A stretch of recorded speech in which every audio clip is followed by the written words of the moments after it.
ಕಲ್ಕೋಬೇಕು. ಈ ಫಸ್ಟ್ ಎಲ್ಲಾರ್ಕಿಂತ ಸಣ್ಣ ಸಂಖ್ಯೆ ಯಾವುದು? 2. 2ರಿಂದ ಇದ 6 ಸಮಸಂಖ್ಯೆ ಐತಿ. ಇದು 2ರಿಂದ ಏನಾಕೈತಿ? ಭಾಗ ಹೋಗ್ತದೆ. ಅದರಿಂದ ನಾವು ಇದನ್ನ ಅರ್ಥ ಮಾಡ್ಬೇಕು. 2 ಒಂದ್ಲೆ 2. ಆಮೇಲೆ ಇಲ್ಲಿ 1 ಸ್ಟೆಪ್ಪಿಗೆ ನಾವು ಎಷ್ಟು ಸಂಖ್ಯೆ ತಗೊಂಡ್ರು 0 ಕೊಡ್ದಂಗ. 2ನೇ ಸ್ಟೆಪ್ಪಿಗೆ ನಾವು ಅದನ್ನ ತಗೋದ್ನಾಗ ಇಲ್ಲಿ ಒಂದು 2 ಸಂಖ್ಯೆ ಅಥವಾ 3 ಸಂಖ್ಯೆ ತಗೊಂಡ್ರೆ ನಾವು ಇಲ್ಲಿ ಒಂದು 0 ಕೊಡ್ಬೇಕು. 0 ಕೊಟ್ಟಾಗ 2 ಎಷ್ಟೇ 16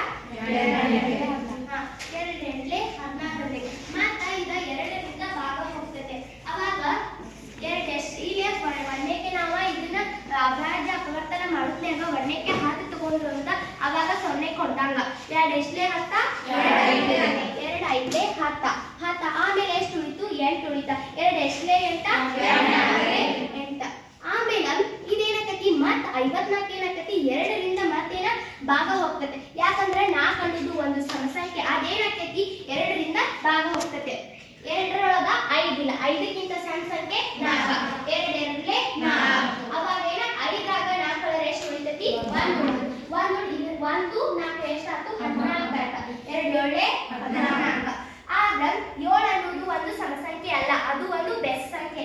ಅದಕ್ಕಾಗಿ 3 27 2ರ ಮಧ್ಯ ಬರುವುದಿಲ್ಲ. ಅದೆಷ್ಟು? 2ಕ್ಕಿಂತ ಒಂದು ದೊಡ್ಡ ಸಂಖ್ಯೆ ಎಷ್ಟೈತಿ? 3 ಐತಿ. ಅವಾಗ 3 9 ಎಷ್ಟು? 27. 3 9 27. ಮತ್ತು 9 2ರ ಮಧ್ಯ ಇಲ್ಲ. ಅದಕ್ಕಿಂತ ದೊಡ್ಡ ಸಂಖ್ಯೆ 3. 3 ಎಷ್ಟೇ 9 9. ಮತ್ತ 3 ಎಷ್ಟರಲ್ಲೇ ಭಾಗ ಹೋಗ್ತೈತಿ? 3ಲೇನೆ ಭಾಗ ಹೋಗ್ತೈತಿ. ಮತ್ತ 3 1 3 ಹಿಂಗ್ ಬರ್ಕೊಂಡು ಆಮೇಲೆ ನಾವು ಏನ್ ಮಾಡ್ಬೇಕು? ಗಣ ಸಂಖ್ಯೆ ಅಂದ್ರ 3. ಒಂದು ಸಂಖ್ಯೆನ 3 ಬಾರಿ ಗುಣಿಸಿದಾಗ ಬರುವ ಮೊತ್ತವನ್ನ ಗಣಮೂಲ ಅಂತ ಹೇಳ್ತಾರೆ. ಅವಾಗ 2 3 ಗುಂಪಾತು, 3 1 ಗುಂಪಾತು. ಅವಾಗ ನಾವ್ ಏನ್ ಮಾಡ್ಬೇಕು? ಇಲ್ಲಿ 2 ಇಂಟು 2 ಇದ್ರದ್ದೇನಾಯ್ತು? ಒಂದು ಸಂಖ್ಯೆ. ಇದು ಒಂದು ಗುಂಪ. ನೆಕ್ಸ್ಟ್ 3 ಒಂದ ಗುಂಪಾಗೈತೆ. 3 ಇಂಟು 3 ಅಂತ ಹೇಳಿ ಬರ್ಕೋಬೇಕು. ಆಮೇಲೆ 2ರ ಗುಂಪು ಎಷ್ಟೈತಿ? 3 ಐತೆ. 2 ಬರ್ಕೋಬೇಕು. ಆಮೇಲೆ 3 ಗುಂಪ 1 ಐತೆ. ಆಮೇಲೆ 2 ಇಂಟು 3 ಅಂತ ಬರ್ಕೋಬೇಕು. ನೆಕ್ಸ್ಟ್ ಒನ್ 2 3 ಎಷ್ಟು? 6. 2 3 6. 2 3 6 ಅಂದಾಗ